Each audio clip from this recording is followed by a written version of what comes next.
Hi, I'm Dr. Heather Walter, and this is um, my colleague, Kristen. Hi, I'm Dr. Christan Pankiewicz, and we are both faculty from George Mason University. Wonderful. Welcome. We are going to be talking about inclusion during peace and wartime today.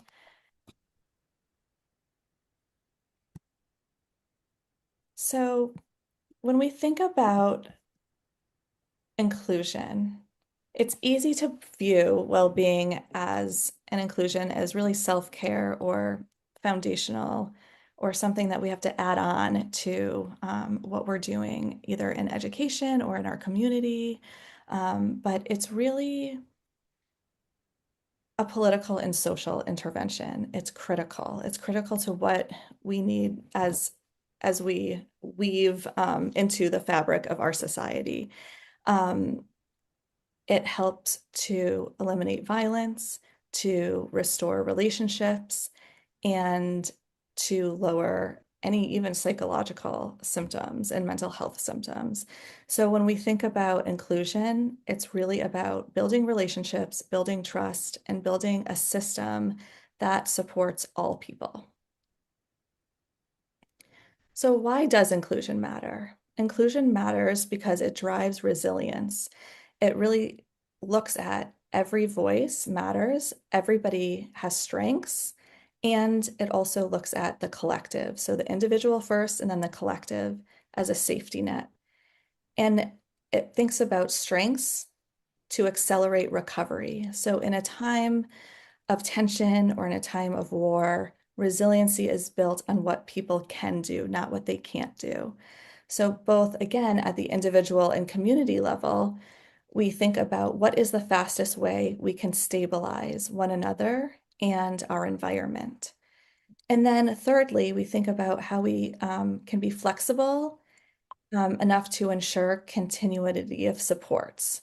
So supports, when we think about accommodations or modifications for individuals, we think about they have to be mobile because people are always on the move and going to different places. We think about aid as not only effective, but as a form of like necessity, right, for individuals. And and we have to provide those aids to homes, shelters, schools. And so we have to be able to dual them out everywhere.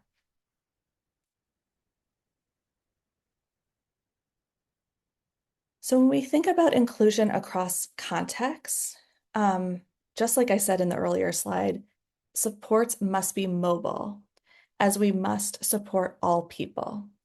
So thinking about mobile supports, we want to think about peacetime. And when we're in a time of peace, we often think about stability.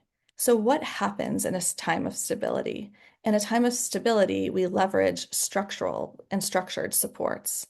And usually we think about predictable environments and ways to build foundations of belonging. So, how and when do we do that? What things do we leverage? And what resources do we have? And then we kind of add on, so plus, then we kind of go to wartime. Okay, so wartime is a time of disruption. It's a time that's in crisis. People are in crisis. And oftentimes you go into that fight, flight, freeze mode.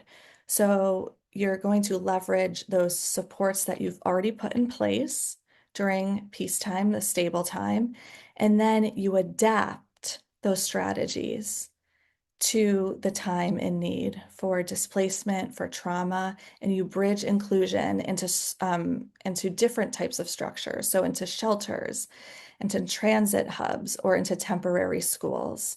And then you differentiate those models. And the goal really is to stay as constant and consistent as possible. So maintaining dignity, dignity of people, maintaining access and belonging, and regardless of settings. And we're going to go into some examples soon. So, like Heather was saying, inclusive practice is intertwined into our society, into the ways in which we engage. And when we use inclusive practices, we're building on resilience, we're leveraging strengths. Every person and every voice matters. So, in order to ensure that every voice and every person is given dignity and respect and included within society, we can engage in this way of thinking and using this phrase, I am a person who. And when we use this phrase, we're thinking about each person's individual strengths as well as their needs to ensure that their voice, that their access, that their belonging matters. And in that way, our society is leveraging the strengths of each individual person to build a stronger community together.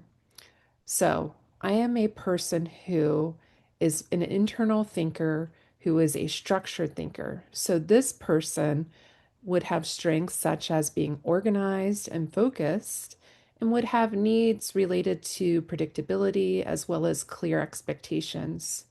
So, in peacetime, this might look like routines and schedules, and using these routines and schedules consistently.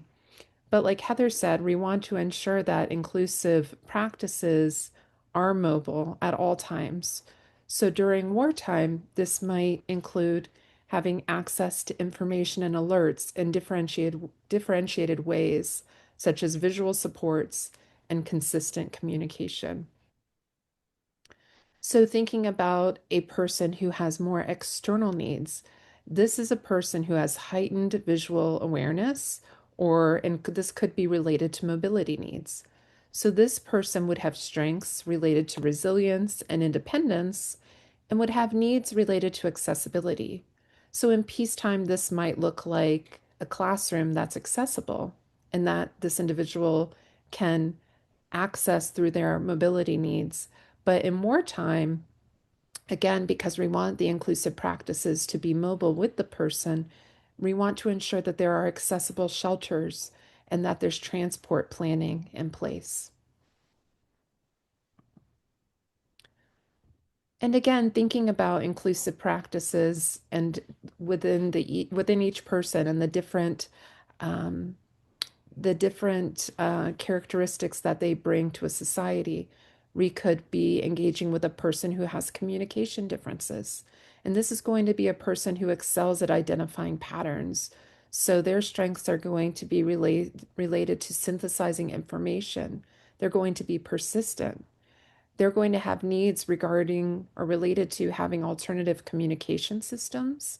And they might also need time or additional time. So in peacetime, this might look like them using their communication system. In wartime, we want to ensure that the communication system can travel with them. We also want to ensure that they have access to trained responders who are responsive to the communication systems that they might be using. So when we think about internal experiences versus external experiences, as Kristen talked about, and the strengths that each person has, and when we think about peacetime and wartime, so stable times versus unstable times or times of crisis, we often kind of have to think about it in a larger context of our experiences shape who we are, right? So not only do we have these outside experiences, we have these our own lives that we have come from and shape. And so we often think about Maslow's hierarchy of needs. So our physiological needs need to be first, all the way to safety, love, and then self-actualization. And so in times of peace, oftentimes and hopefully we have those psychological and safety needs met where we can have those predictable and safe routines, and we are able to think on a higher level for individuals to have inclusive communities where we can give voice and give everyone voice and have and identify strengths for everybody in the community and act as a collective. And in wartime, it's often a little bit different, and sometimes we have to shift again down to the more of the bottom ends of the pyramid where we are still giving voice and we are still coming together and being resilient, but we also have to ground ourselves in those psychological and safety needs. And so we just want to think about that as well, and we want to honor that when we talk about wartime. So the when we think about again the emotional reality, we want to disruption increases vulnerability, and it also reveals strengths of the community, right? And so that resilience builds each other up. So when you have more inclusive supports, both internally, externally, it builds safety. You give voice to all people, and it builds dignity, which even further increases that resilience and productivity in the community. Um, so some things that some questions that we have for you to think about is who is at most risk of exclusion in crisis? What barriers increase during crisis? And what is one thing you can change tomorrow? And what's one thing you can change in your context? Um, and one thing that you can embed in your everyday routine, and it doesn't have to be big. So, some action steps to consider as well is plan for inclusion before crisis. So, during crisis, you want to have those supports already in place. That's not the time that you want to be planning for inclusive practices. So, planning ahead is one way to ensure inclusive practices across both peacetime and wartime.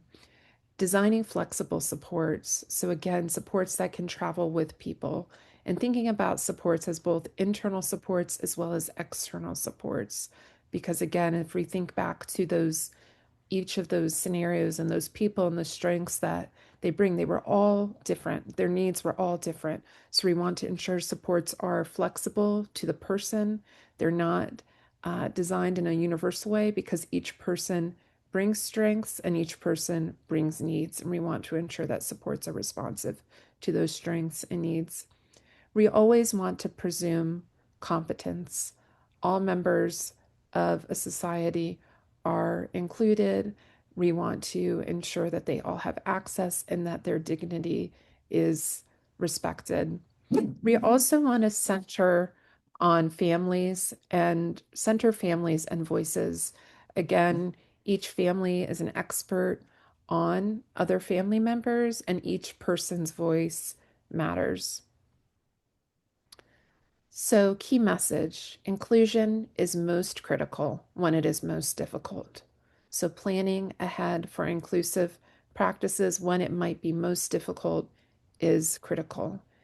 And every person deserves to belong always. So, Heather and I would love to hear from you. Here's our contact information. And I know I speak for Heather and myself that our hearts are with you, Ukraine. We wish we could be there in person with you today, engaging in discussion surrounding all the amazing topics that we know that you are discussing and engaging in conversation today, and we do look forward to our future opportunities to continue our work together. Thank you for your partnership.